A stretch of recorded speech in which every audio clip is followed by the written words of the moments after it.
All right, all right. Hope all is well. Hope you're doing all right. My apologies for take so long to get this to you. Had a tough weekend, but let's go ahead and knock this out.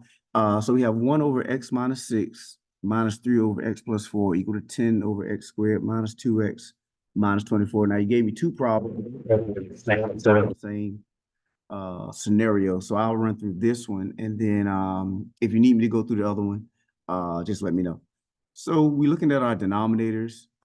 We have x minus 6, x plus 4, x squared minus 2x minus 24. Whenever we have fractions involved with our equation, it is best to, if possible, to go ahead and clear out your fractions. And the first thing we need to do, if we're going to clear our fractions, is to find the least common denominator.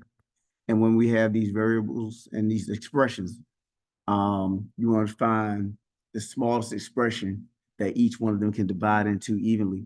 And so, of course, we have x minus 6 and we have x plus 4.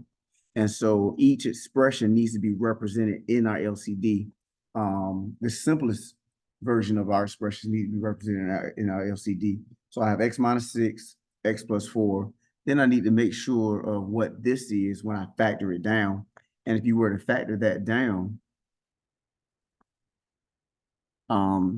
that's going to be x minus 6 and x plus 4 when you factor that. So now, if you're not comfortable with factoring, then that's a whole nother video. I can either send you some videos or we can meet, in my office hours and talk about how do you factor. But you look at our what two numbers multiply to themselves, what two numbers can multiply together and give you 24, but subtract from each other to give you 2.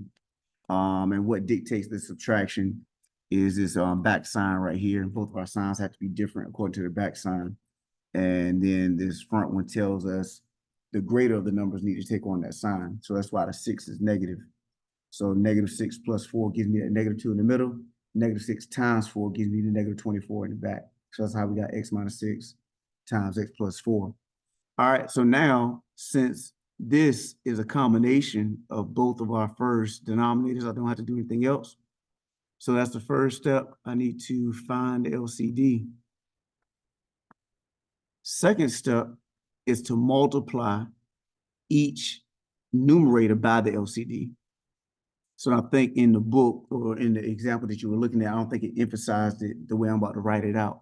So that's going to be 1 times x minus 6 times x plus 4 over x minus 6. 3 times x minus 6 times x plus 4 over x plus 4. And then here I'm going to rewrite that denominator factored so we can see clearly what's about to happen next. So remember, x squared minus 2x minus 24 is x minus 6 plus 24, plus 4. And so that's why I just rewrote it that way. So now what's going to happen next is we're going to simplify.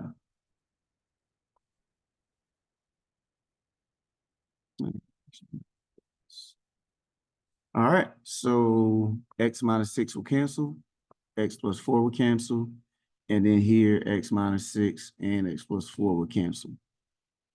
And that will leave us, and I think that's the part that in the example it didn't really emphasize. And so that will leave us with 1 times x plus 4 minus 3 times x minus 6 equal to 10. All right.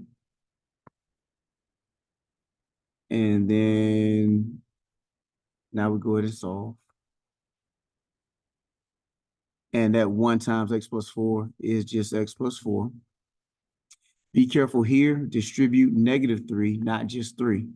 A lot of times people make the mistake of distributing just the 3 and they don't distribute the negative 3. So it's negative 3x plus 18 equal to 10. Combine your like terms.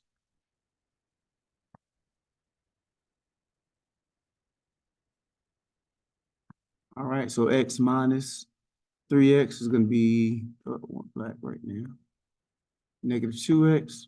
4 plus 18 is 22 equal to 10.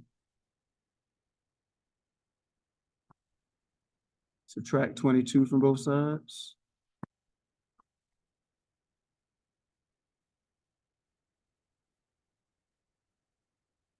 So 22 cancel on the left, leaving you with just negative 2x on the right. 10 minus 22 is negative 12x. I mean, negative 12, excuse me.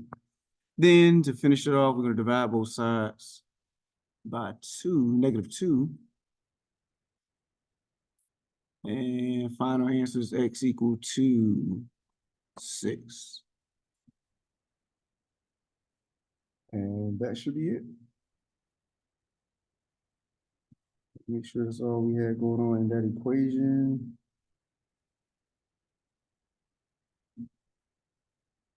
Yeah, and that is it. That's our answer. That's the solution. Now, initially, you do need to check to make sure whether or what values you can or cannot use, or really what values you cannot use, and that'll dictate what you can use, right?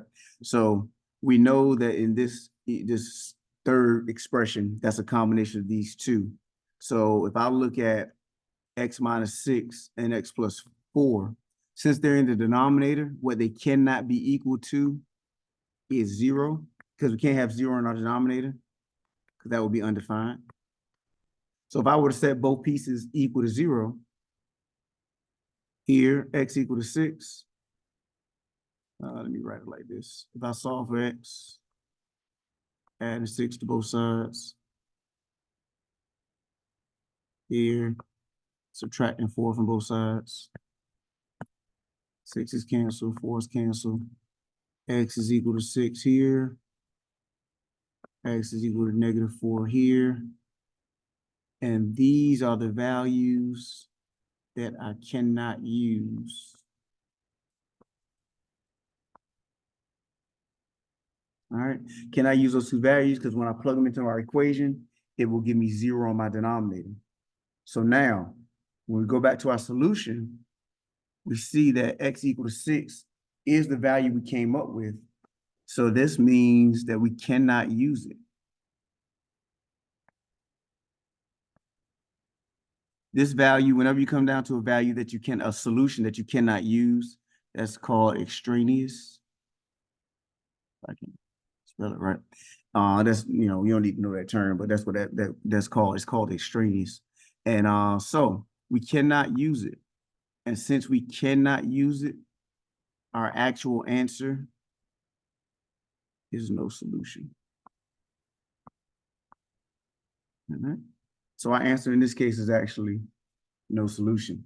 Now, if somehow this is not going to come up in this section, I believe, but in sections to come, you may end up having two solutions. Let's say if I had x equal to 6 and x equal to 10.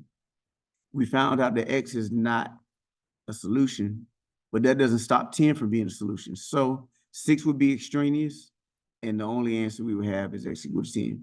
Once again, that's just a what if scenario that didn't happen in this case.